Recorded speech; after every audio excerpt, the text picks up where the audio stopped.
everybody. Whoa. Hey, everybody.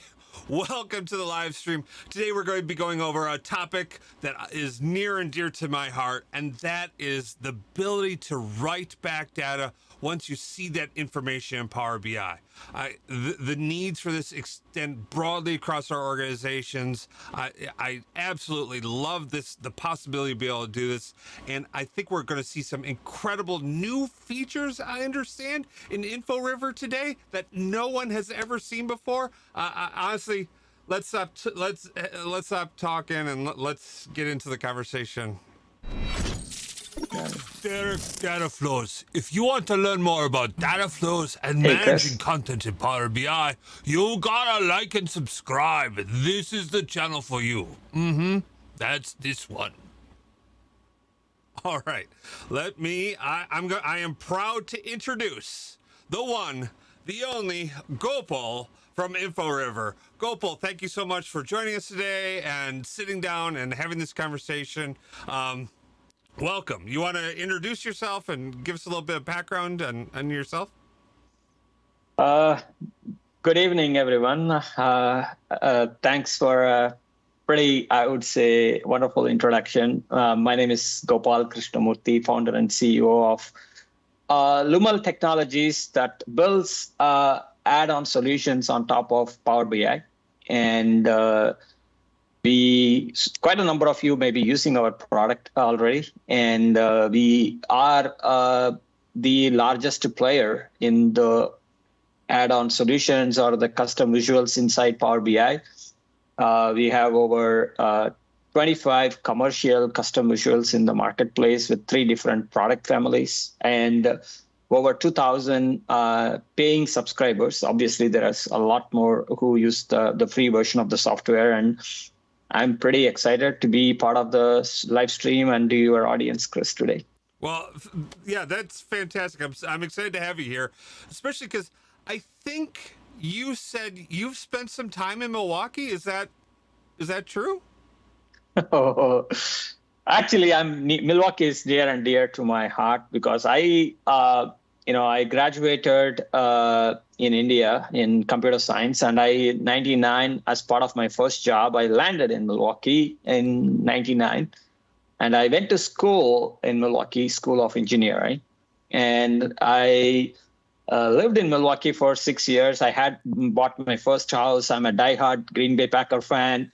And I used to drive through the downtown looking at the Rockwell Automation and the Northwestern Mutual. And my kids still ask me, why am I still a Packer fan? I say, I associate myself to more Wisconsin than today. I live in Texas. So Milwaukee and Wisconsin is very near and dear to my heart. So let me get this right. Love Wisconsin, probably not the winters. Is that what I'm hearing? 200% right. And but if you take away those 4 winter months, I would still love Milwaukee. Oh, that's incredible. So talk me through. So you graduated, you went to school in India, you moved to Milwaukee, you worked in Milwaukee, and you were working in data and analytics, right? How did you go from there to running the largest Power BI integrated custom visual company on the market? Just an accident. I'm an accidental entrepreneur. Okay. And I worked in Milwaukee in Ameritech in the data assurance team. So from the day I passed out my first job, I've been related to data warehousing and data analytics. And obviously, I didn't like the cold, and I moved down to Texas, and I continued to work in the data space. And then I moved to San Antonio for more into SAP. So my background is primarily SAP data warehousing, SAP BW, SAP Business Objects, SAP HANA. And I was my first, I would say, the 12 years of my career. I have been into as a full-time job with. I have 3 small kids. and I never envisioned myself as an entrepreneur. And as you all have, one day there was an announcement when my boss had quit, and they made an announcement that there is going to be a new boss who had no experience with data warehousing. I don't know what happened to me. I just stood up and said, "Hell with you all," and I walked out. And I So came let me home. get this straight. You were not interested in working for a boss who didn't know anything about what you worked in? I'm quite shocked. So again, I really don't know what went on to my my head, and I just came home, and I never envisioned myself, traveling and being in consulting or running my own company. Never envisioned, because I had at that time 3 small kids, and I came home, and my wife I told her what happened. I just said I quit, and I didn't have anything lined up. And then my wife said, you should be your own consultant. You are not fit to work for anybody. And this was Feb 2010. Okay. And even on that day, I didn't know what I was going to do. And my teammates at the time, I still really appreciate they prevailed on my head that I come back to the office and I serve my notice period and I get out clean. And in that 2 weeks, and I decided I will be an independent consultant and just do that. And as I would say, luck would have it, the Visual BI, the company that I started, focused around SAP BI. Within 4 years, we went to 10 million in revenue and massive growth in the first 4 years but because of my origin, I was so passionate, and when the consulting business was getting going, all these customers were frustrated with the dashboards and the visualization. So we started building custom visualization from 2011. Wow. That's incredible. Yeah, we built in Excelsius, and guess what? The first product we built passionately for a year or two. And by the time we shipped and got 25 customers, Steve Jobs killed Adobe Flash, which means our first software product, even though it was very good, it had to be shelved. Oh. And luckily, we worked closely with SAP. So we went to the SAP Business Objects Lumira, which is their next generation of their dashboard and visualization software. Mm-hmm. And we worked relentlessly, and we had over 100 custom visuals in the SAP ecosystem. We were the number 1 player in the SAP App Store. And a lot of the rich history of serving a lot of enterprise customers comes from, because a lot of customers use a product called SAP Design Studio, which is your dashboard application software. So a lot of the stuff that you see has 6 to 7 years of maturity coming from SAP customers, so we are talking hundreds of customers giving us requirements and how do they really do. And somewhere around 2017, we noticed SAP BI in general. We were only doing SAP BI, and we, for the sake of our own employees, we really had to move out of the SAP. So we decided as a company, we always bet on early adopter technology. And on the data warehouse side, we bet big on Snowflake. Okay. And on the Power BI, we saw Power BI really starting to do well. And customers were the ones giving us that, hey, Power BI is, so this is 2017, 2018. Oh, wow. So on the software, on the SAP side, we started migrating one by one to the Power BI side in 2018. And we came out with ValCube because, we thought ValCube, Microsoft didn't have a dedicated planning and simulation software. We thought that is unique. So we came with the ValCube, then the XViz. So we started doing.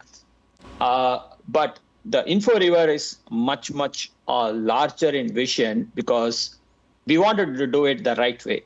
So we have been making like a Lego building block. We have been building pieces, and we feel today we have come a full circle in building mature data applications to the Power BI market today. And we have learned a lot from the customers, and we feel it's something the consulting business really started doing very well post-COVID because everybody started adopting Snowflake. And we felt our software side was also maturing. So I thought just to focus on one side, let me sell the consulting business so we have more money to invest, more time to invest into the software side. Wow. So sold Visual BI last year, and today we are called Lumel. And that's incredible. So I just wanted to summarize. So Gopal, you and your team have a long history in deep financial-based software and creating custom visuals for a variety of different BI platforms, and that is what has evolved into InfoRiver today, right? Correct. That is great, and I understand, and we're gonna get into a demo. So all of you watching, so hang on. I have some other things I want a quick talk about to Gopal about. So yeah, and we're gonna be talking about Writeback in Power BI, which to some of my data friends and that data family would say, no, Gopal or Chris, like if someone needs to change something, change in the source. No reason to change in the front end. What is your response to the professionals who are saying all changes should happen in the back end? We should be doing changes at the front end. What is your play? What is InfoRiver's position here? I don't think so. It has something to do with the data. I don't think so. It is the human behaviors have changed immensely in the last 5 years, post-COVID, I should say. If you look at it, our attention span has gone shorter and shorter with the mobile phones, and the concept of agile, instant responses to everything. So I just give you a business scenario. Think about a salesperson or an account manager wanting to visit a customer. Today, he wants to get an idea about how much did we sell last year? What are we forecasting this year? What was the last previous site visit notes? Today, he has to go to 3 different systems. One, actuals, the BI system, Power BI for actuals, a budgeting planning system for forecasting, what did we do, and then maybe a CRM system for the comments. Now he goes, makes a visit, and then he thinks either he can sell a lot more or maybe adjust the forecast, or he sees an opportunity somewhere else to upsell, cross-sell. Now he has to go enter that in a CRM system. So nothing happens. He just sends an email. He tells his boss, you created a data silo. Either in one system has something, the other system doesn't have it. And now, post-COVID, now what has happened is before at least you walk to somebody's desk, you can talk. So that conversation is all happening now somewhat remotely. So people feel they are no longer able to make very agile decision making. So the need of, okay, IT will go do this in source system, people just don't have that kind of time span or the attention span. So unless the systems today provided an ability on a mobile phone or a mobile, they can see, make an update, make a comment, there is no real actionable insight or a decision making happening in the organization. Today, even today, you have a board meeting. You want to make a change to the forecast. You don't know what the impact is. So they tell an analyst, can you make the change? Do we have the time to make another meeting to discuss the impact of the change or the scenario? So it's the partly the next generation of workers. They are all used to the TikToks of the culture. From YouTube, you have gone to TikTok, the Instagram, the Reels. You talked about YouTube Shorts. You see how, because we start to cater to the attention span of our human psychology of today's modern day worker. Right. We want it now, right? We don't want to wait for another time or some other day, right? We want to see these results and we want to see them right away. No, I think that makes good sense. And can you talk about InfoRiver as a solution? Where does your solution fit inside of the architecture? Is it all on the front end? Are there back end integrations? Talk us through how that works.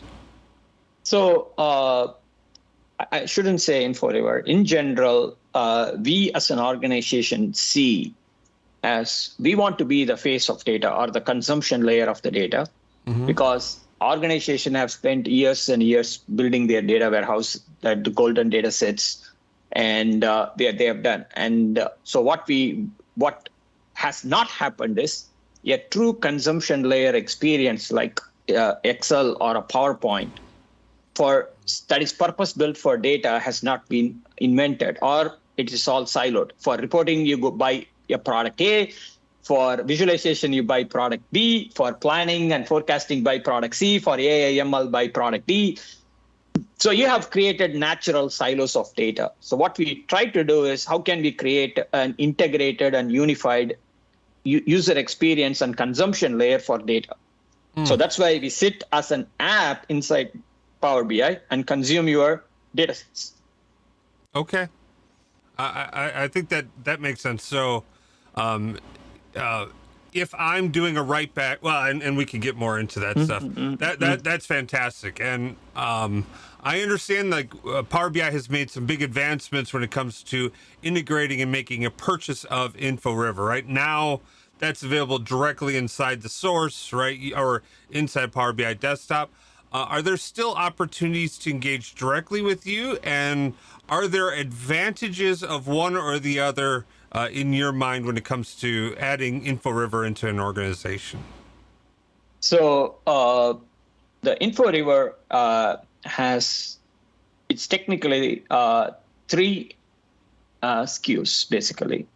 So you have the InfoRiver matrix, which does not use a database, which does not use a server, that you can actually directly buy from Microsoft. That is the frictionless. So think about when you buy an iPhone, you buy an app.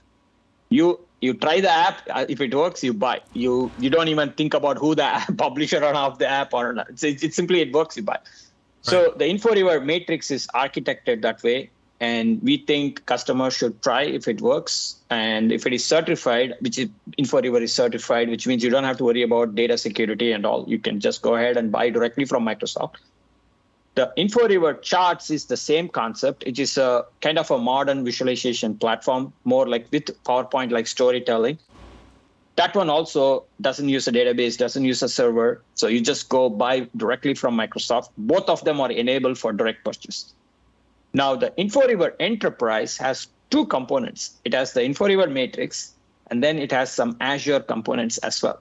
Okay. Now, today, the InfoRiver Enterprise, you have to purchase from us today. But hopefully in the next 6 months, maybe Power BI and Azure will. Today, that feature is not there where you can buy both the service as an integrated app where you can do a one-click deployment of that. So we think it will get there, but for today, you can buy from us. Now, here is the caveat to that.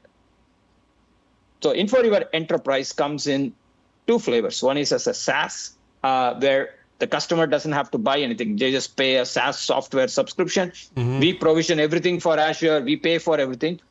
And then we also have what is called as on-premise private tenant. A lot of large companies, rightly or wrongly, concerned about data security, they prefer the private tenant. They don't prefer the public tenant. So for large companies, we tell them, hey, we give you our Azure component. You just deploy it in your private tenant in your network, so it complies to your GDPR, your data residency. So we do offer that. Now, the downside of that is we have to upgrade your software one customer at a time. Okay. It's still easy, but that's the downside of it. So, but the benefit to the customer is they feel a lot more secure about their data. Sure. And so if you're like in banking or finance or you're global and you have GDPR concerns, you can spin up a server, you can deploy your software. And is that something that we have to let you do an upgrade on? Or is that like we get a package, we just do an upgrade and it's all in place and we're good to go? So the customer manages everything. We just give the InfoRiver services to the customer, and we do an initial deployment training, and then the customer is up and running. Just like how the world used to work before the SaaS world, right? Right. Okay, that's awesome. That's awesome. And how many updates do you do Like, are updates monthly? Are they yearly? How often do we have to plan for that that cadence? So if you really look at the InfoRiver, the matrix, it's a pretty well matured software. So we are probably right now we have been doing monthly updates, but we are moving more close to the more like a quarterly updates, mainly because there is a lot less to do. But if you look at the enterprise, we are doing monthly updates because a lot of customers are coming up to us with a lot of enhancement requests and all. But by the end of the year, it would be so mature that we probably will fine tune how often we have to do. Basically, we don't want to give. But here is the caveat.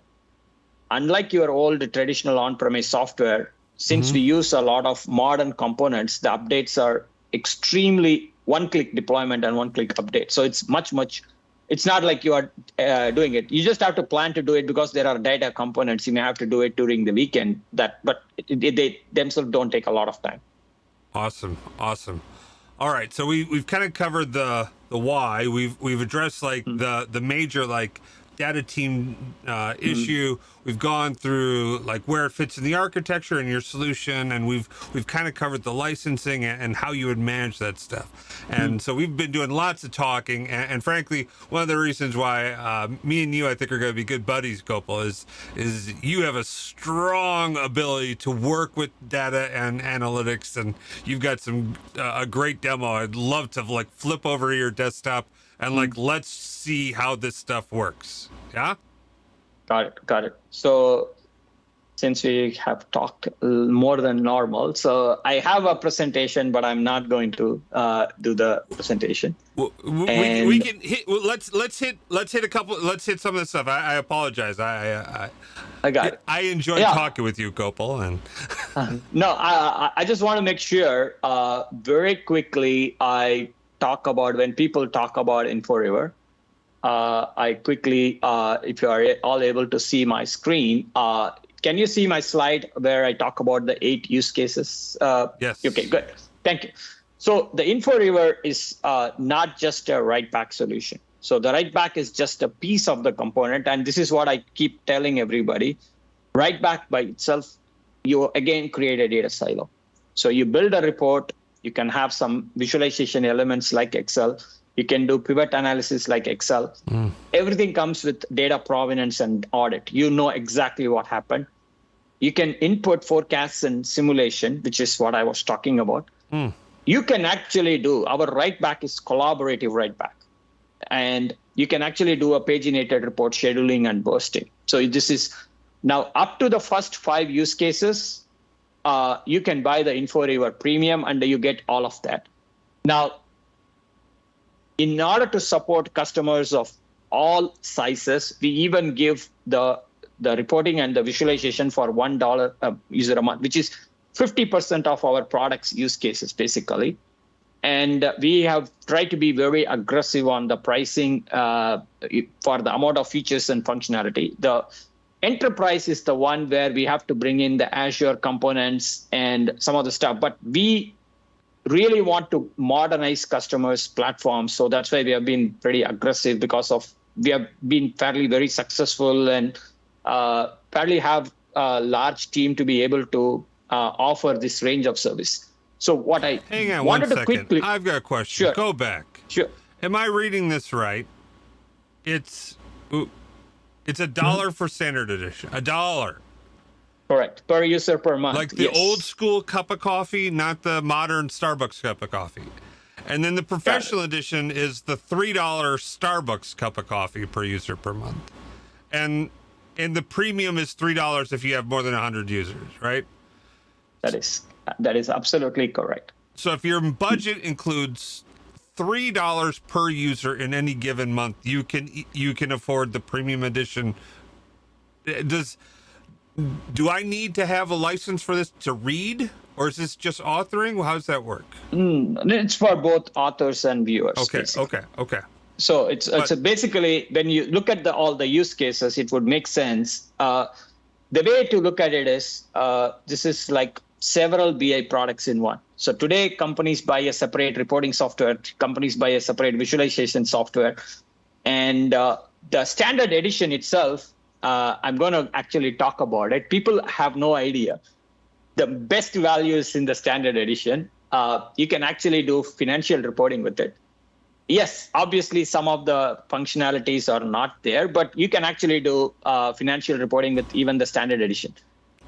You can actually do basic paginated report, but you can use our product to do complex paginated report with headers and footers, the logos, and a lot of that. And most importantly, our standard edition is IBCS compliant, and everything is a single click with our software to build variance reports in single click. And it is IBCS certified, and it is only $1 per user. I don't think so anybody has checked out. You get all these charts in the matrix for $1 per user per month.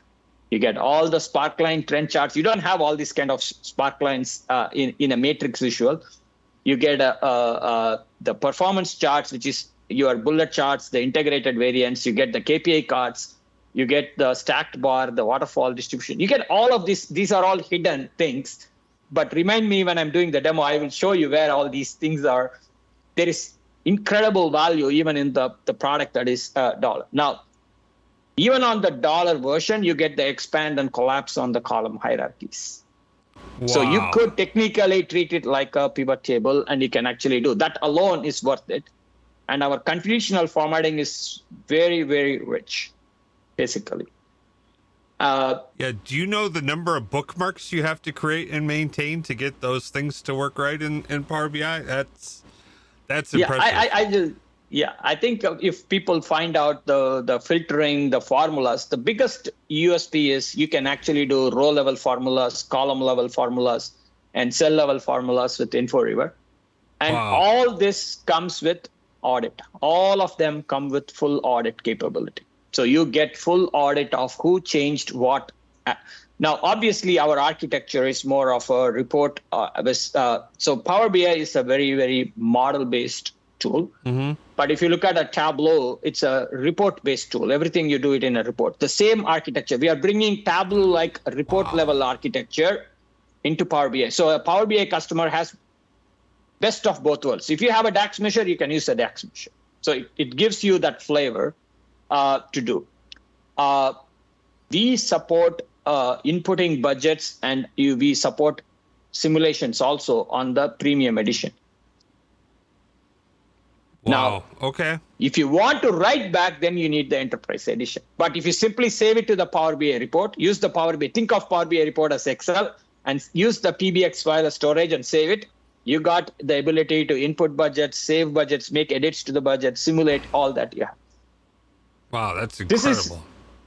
This is pretty very, very powerful concept called collaboration. Even when you are inputting or doing is you can actually assign tasks and mentions. Like when you do an Excel file, you put a comment and you put you notify somebody to take a look at something. So it's very, very useful during Writeback. If you input something, make an update, you immediately notify somebody to look at that part, and then you do it at a cell level. That's the beauty of this. Hey, hang on, okay. Gopal. We have one question, or there's a question in the chat from Michael. He's wanting to know if you have any plans to do a combined product matrix chart combo visual. Any plans for that? The matrix visual already has all the horizontal charts. So charts visual is a separate visual today, mainly because. So maybe Michael was asking like a bundled pricing, maybe but we are not planning to do the bundling. In fact, we used to do bundling, but we unbundled because today the Microsoft AppSource purchase doesn't have a way to bundle sale. Okay. Now, here is the problem of what happened, Chris, is customers wanted to buy different quantities of matrix versus different quantities of charts. And they wanted to start charts first and maybe matrix later. So the customers came back and said, don't force me to buy 100 users of both matrix and charts. Give me the flexibility, maybe 10 users like the matrix, 100 users like the chart. So unbundling ended up cheaper, and it works well with the Microsoft licensing API. So bundling, now that I've explained, hopefully if Michael thinks, and now that I've said, you can buy different quantities, that saves a lot of money for a lot of customers, because you are more likely to have more charts-based reports versus table-based reports. Yeah. He's talking about pricing and a combo, but I think that does, to me, that makes good sense. I hope that answers Michael's questions as well, because I too, there are times when I like a bundle, right? Like I like Power BI Premium because it's just one cost for my analytical consume and whatnot. But there are other times, especially if, you do want to have that more granular control over what you're spending on things. So I think that makes good sense. Yep. Yeah, as a custom visual vendor, it's pretty challenging if you have a higher unit price. So we surveyed a lot of customers, and what we have seen is a customer tries our matrix, they eventually buy all our products. So we had to bring the lowest denominator cost low, that they discover us, they see how good our products is. So there are several thoughts behind the why we have done what we have done. I think that makes good sense. Yeah. Well, lot of customers wanted a lot of flexibility in the subscription scheduling, and mainly because I will talk about our export to PDF. It's a very, very sophisticated, not just paginated, how fast you do the pagination, but you can actually set up this page goes to this person, this page goes to this person, including on the bookmarks. It's a pretty sophisticated, and you can merge formatted export to Excel. So that's why we built our own scheduler. So you could even set up your bookmark to be scheduled. And you can send a PDF, you can send an Excel, you can send an image. A lot of executives want the dashboard image as a screenshot, basically. So you could actually do that as well. So do you have to have a service account for this? How does this work? So this is part of our enterprise package. So our Azure service actually takes care of that. As long as you publish your Power BI report, then boom, we can, and you can even send it to your customers and vendor who are outside your organization. Wow. And you can maintain row-level security. You can set that for your export. Yes. No, not the export, but you see, we inherit the Power BI row-level security, basically. Okay. So we honor whatever you have set it up, basically, to that, basically. Okay. And filter. Okay, so I could say I'm filtering to, I don't know, Facebook, right? And I could email out Facebook's invoice, right? And or whatever it happened to be. Okay, I gotcha. That's great. So I think I touched on scheduling. The last but not the least, we are now to the Writeback. I just want to be cognizant of the time and do that. The Writeback as a business reason I touched on, but I don't want to spend time talking about it.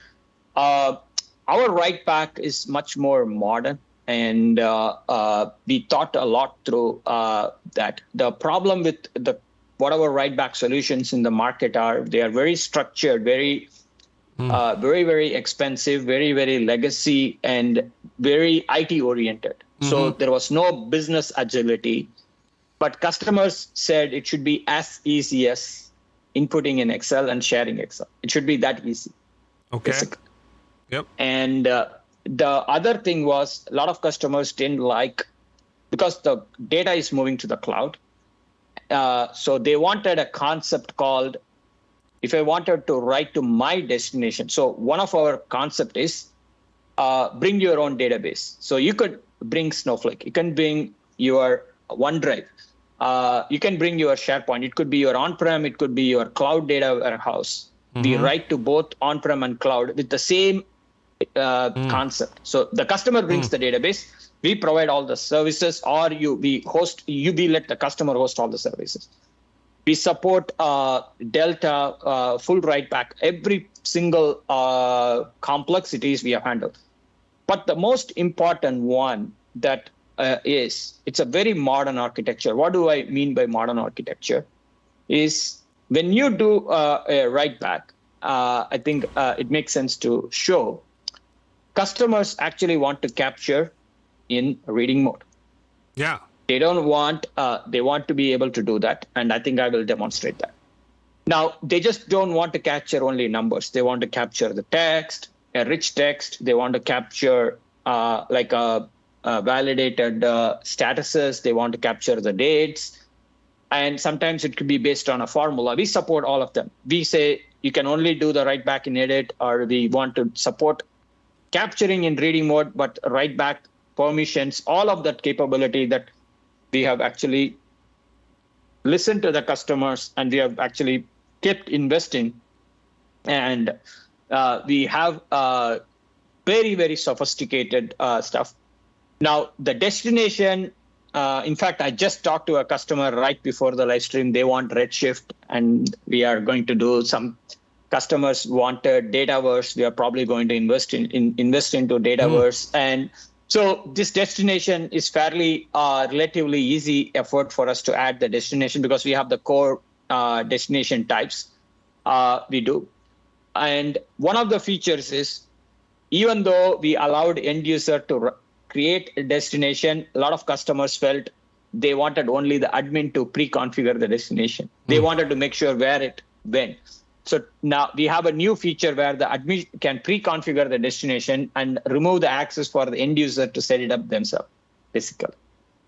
And complete customization, where you can say what data you want to write, only the changes, basically put filters and do a pretty sophisticated setup, including the comments. A lot of people like to write back comments. Yeah. I want to pause here. This is a pretty innovative concept. Why does, let's ask the question, why don't BI software don't do the write? Because the write software, all the BI software are all optimized for read, basically. Right. They're all optimized for read because you want the best report performance. Well, I'm super snappy and fast, right? All right. So now you make an update. It has to be optimized for updates. And now you have to write back to a database. Now it has to be optimized for write. Right. Now, the problem is, what is the next thing the customer wants? The customer wants is, they want full change log of who updated what and when and everything. Yes, they do. Now, and as a data warehouse person, think about your data structure of what you have captured with the complete change log. Oh, I'm aware of the challenges of attempting to do this manually. Yes. This so is like, now what we have come out with is our writeback database is optimized for write. What is the next thing they want to do? I want to update, and I want a live synchronization to my other visuals in the report. Yeah. So we have a concept of live sync database that will keep you in sync with the updated visual, and then but it will provide instant live feeds to other visuals, so that this one is optimized for read. It provides superior user experience. That's why I said, now you don't have to create the sync database, but if your use case needs visuals on the side by side and you want instant live reads, we connect to the sync database and we do that. Now, the sync database is optimized for read of the latest updates, but it doesn't have any change log. I gotcha. And you don't have to do that. You don't have to actually do that. Right. Now, That's optional. what I would like to do is, I would like to actually show this live to the audience, and then we will take a lot of questions. In case I showed, right, the Writeback has pretty robust logging as well. I would touch on the architecture before I actually do that, because I think that question is going to come. Yeah. So the InfoRiver visual communicates with Azure services. It does the authentication, and this database is, the customer brings their own database. We just have certain basic data that are encrypted and stored for maintaining the versions. And then if the customer wants on-premise, we will do all these backend services in their tenant, and we will give the InfoRiver visual to them so that it is within their network. A lot of large companies prefer it's an on-prem private tenant. We do that. Now, if it is SaaS, we host everything, But even in SaaS, the customer brings their end destination database. Okay. So it's fairly sophisticated architecture. Now, if I come back to my Power BI, can you see my Power BI now? I can. Got it. Okay. Thank you. And I'm going to come to Power BI, and I'm opening a brand new report. And just the way to give you an idea, the one thing is, audience, please apologize if there are, because I promised Chris that I will show some new stuff that I haven't actually shown.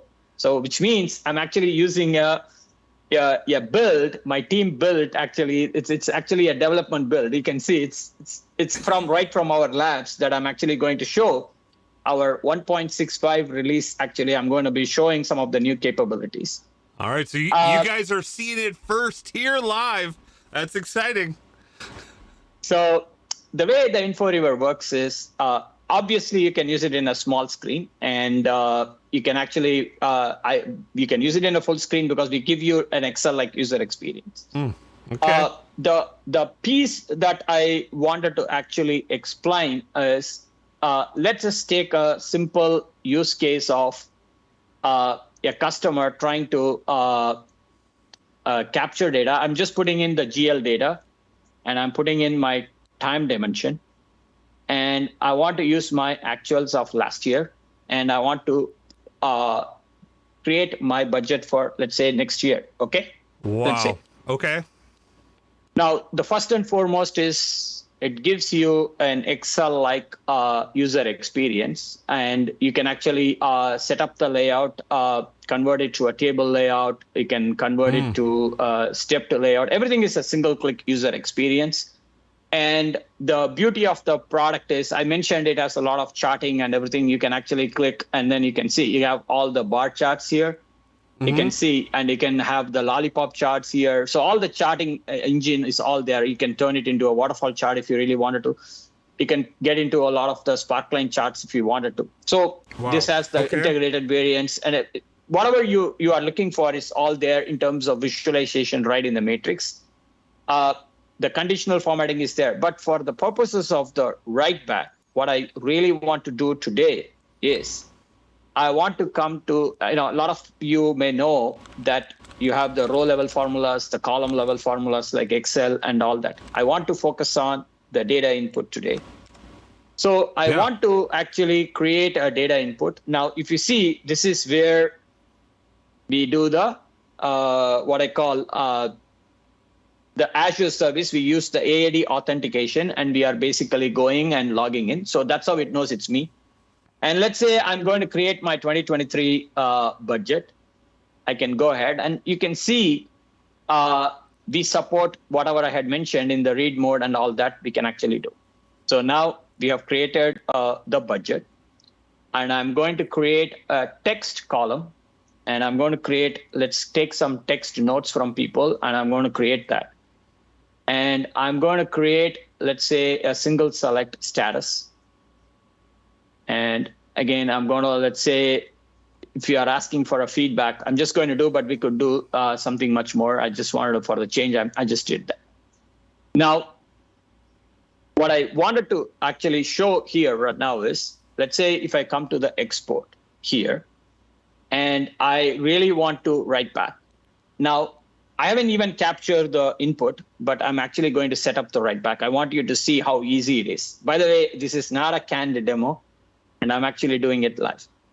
And I'm going to use Azure SQL because a lot of you are familiar with Azure SQL. I'm going to use Azure SQL, and I'm going to use my test connection, and I'm going to say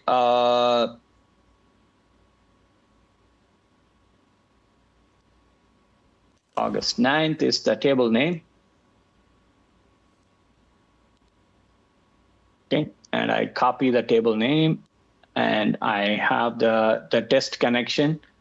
I save the destination, and I'm going to create a new destination so because people are going to ask me, can you show me the write back format? I'm going to create a OneDrive as well, and I'm going to create.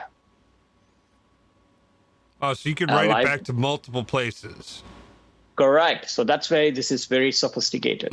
So I do. So now I have two destinations. You can actually do that. Now I come back to Power BI. Now we are bringing in a new concept called scenarios. So scenarios is where you can actually create versions, basically. So now let's say I create a new scenario. Here I say I don't want to write actual. I care only about actual, the notes, and here.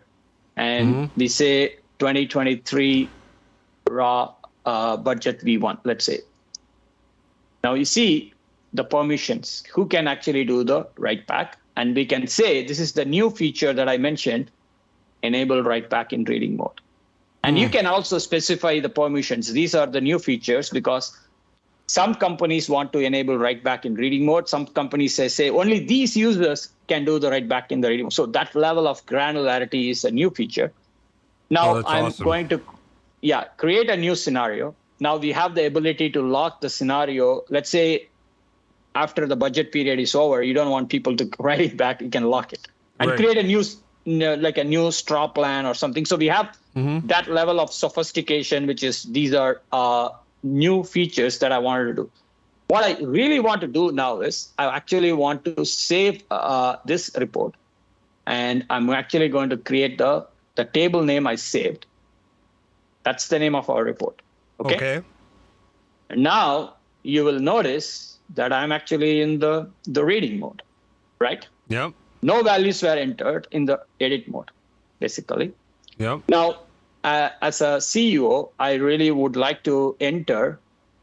I'm going to enter the budget. Now, since I'm in the reading mode, I'm logged off. Now I'm going to be logging in. So it authenticates who it is, the writing the write back, because we need the log of who is doing it. Yep. Now, let's say at a high level, the CEO is ambitious. He wants to make 1.4 billion. He makes an entry. The beauty of our product is, unlike other products in the market, we can actually distribute based on the last year or the previous year's weights. One click, you did it. And we did it on a hierarchy. Other products can only allocate table level rows. So this is very, very sophisticated engine. Now, let's say I want to make 100 million more. You just come and put 100 million, just the way you think, and it auto allocates. Now, let's say the team needs a good bonus this year. Let's give everybody a great bonus. Let's bump it up by a few $1 million. And let's distribute it equally across the quarters.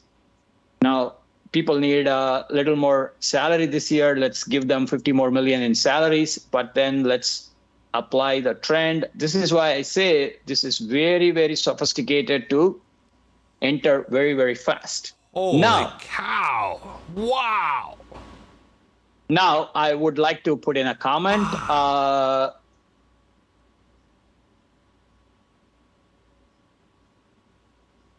And I could actually capture the comment, and we can basically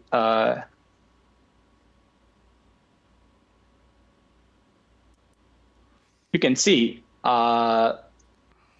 you can actually do comment update, and we can actually do capture this. But this is not it. I talked to you about collaborative write back. Right. So let's say I come here to the net revenue, and I see the comment. I add a comment. So this is where I said, right, because I'm using a demo version, it bopped. But you can actually send a notification, and you can actually do. But the most important thing I wanted to talk to you about is I come to export. So we have the write back in the reading mode. Now, let's say I want to do the write back. We set up the budget V1, and we do the write back. So you get a full logging, and we get that, and it would go done. Wow. Okay. Wow. Now, in case you are wondering, this is the OneDrive file that I'm going to show you. And you can see this is the visual measures we entered, and we can actually, you can see it would go with the comments, basically. That's the most important part. Right. Now, if I come to my Azure Data Studio, just bear with me. Let me take the same table and let me put it in here. and see if this table is here. Oh, sorry. So this is where I am not that sophisticated. Let me see if I'm able to run. Oh, it's here in Azure SQL, this table that we just created. So look at the speed in which we are able to write back here. Now, Awesome. And because it's in Azure SQL, you could do audit reports based off of all the adjustments, changes, measures, all of that stuff broadly across your platform, right? correct. So I'm going to come back to the edit mode. And I'm actually going to talk about, since you touched on the audit, I'm going to actually show you the audit. And then you can say data entry. So all the things that allocation, I entered all of them, that's captured. We have another question from the live stream. Fernando's asking, can you restore a previous version of a specific scenario? Not yet, Fernando. It's a very good question, but we have in our roadmap to be able to access and view the previous version. It's something that we have it in the roadmap. Today, we support creating a new version and writing back to the database. But what Fernando is asking is, once it is written back, you want to read it back. Now, I want to show you the live sync. I will show you the live sync. In fact, you know what? I should show it to you as in my Chrome. I'm actually going to show you. This is Edge, actually. I'm using completely a different user ID to show you this. Okay. Okay. So it's no longer Gopal. I'm logged in as another user. Okay. Yep. And I am going to basically go to our workspace, InfoRiver COE, where my team does demos, and I'm going to take one of the write-back demos. Okay. So this is where I demonstrate live sync concept, basically. Okay. Now I'm actually going to, so this is a completely different user. So it's now syncing with the database. And let's say again, please don't look at the numbers because I'm actually doing I'm just explaining the concept of how quickly data comes. So it's still something I'm actually doing on our test server. So let's say I'm making it into 2 billion, right? Just doing it. Now the visuals will get the results quickly, instantly. You saw 2 billion, boom. Yeah, 2 billion. So that's what 2 billion, you got it. So this is why I did this. I didn't want anybody to think I'm actually playing some games with my own user ID or no, there are no magics. We do live demonstration, and that's how really easy this software is. Now, the piece that I have not showed anybody, let me come back to the audience here. Now that I'm in an edit mode, now I'm having a meeting with the executives. I actually want to do a simulation because I don't like the numbers. So this is, you are actually having a meeting in the board and they are saying what happens our raw materials actually go up or go down a little bit, our revenue goes down along with it. What is the business impact to it? Basically, maybe I did it a little too much. I did it a little bit like this. And you can actually see the simulation impact. So this is a big advantage of our product. And then you can do what is called a set version. I can do one click. This is plan. This is like a forecast. One click, you got the variance analysis. And you can take this to, and you can use the manage column and say, I don't want the variances, I just want the numbers. So fairly sophisticated piece of software. It's the speed at which we are able to do. Just to give you an idea, I'm just going to come here, and this is the new feature. I just add the dimension. All I care about is plan, forecast, and actual, and just the plan percentage and the forecast percentage. I don't want anything else. And lets me put this into best fit. And I would like to export to PDF. Again, it's going to be tight because I have too many columns, but I still wanted to show you the quality of the export because that is a big part of our value. You see this? Oh, wow. Instant variance analysis, literally instant. You do this, and our format export to Excel is also formatted export to Excel. So if I do this export to Excel, it's formatted with the conditional formatting. So you can see with the expand and collapse. I was going to say, that didn't look like it had it. This is okay. This has it. Wow. So, so it expands already conditionally formatted, and you can expand and collapse? Yes. I can do it on a deep hierarchy since you asked, and you are now really getting me geared up. I will show you something more. I will show you something much more sophisticated. I know Michael asked a question, so I have to explain the architecture. Michael has keeping me asking this question quite a bit. So let's say I have my state, I have my subcategory, and I have my customer name. Yeah. I have my sales, I have my profit. Okay. No, I have to put it here. So I have to put it here. So you see the background processing. So the way the InfoRiver is architected is it is architected differently from Power BI matrix. The Power BI matrix brings only one hierarchy level at a time. Now, if we architected it the same way, then you don't get any of the formulas basically. So we architected it on purpose so we can provide a lot of features and functionality like Excel. Now, the native matrix has, like I will show you another version of InfoRiver where Michael asked about performance. So we have another version of InfoRiver. It will perform like native matrix, but you lose a lot of features and functionality. Okay. So the way we architected is bring all the hierarchy levels into the visual. So then you are able to do all the formulas, features, and function. The piece that I wanted to show you that makes is sense. a concept called a nested top-end. It's very, very powerful. You are typically used to a top-end, right? What if I wanted top 5 in the customer, and what if I wanted top 5 in the subcategory?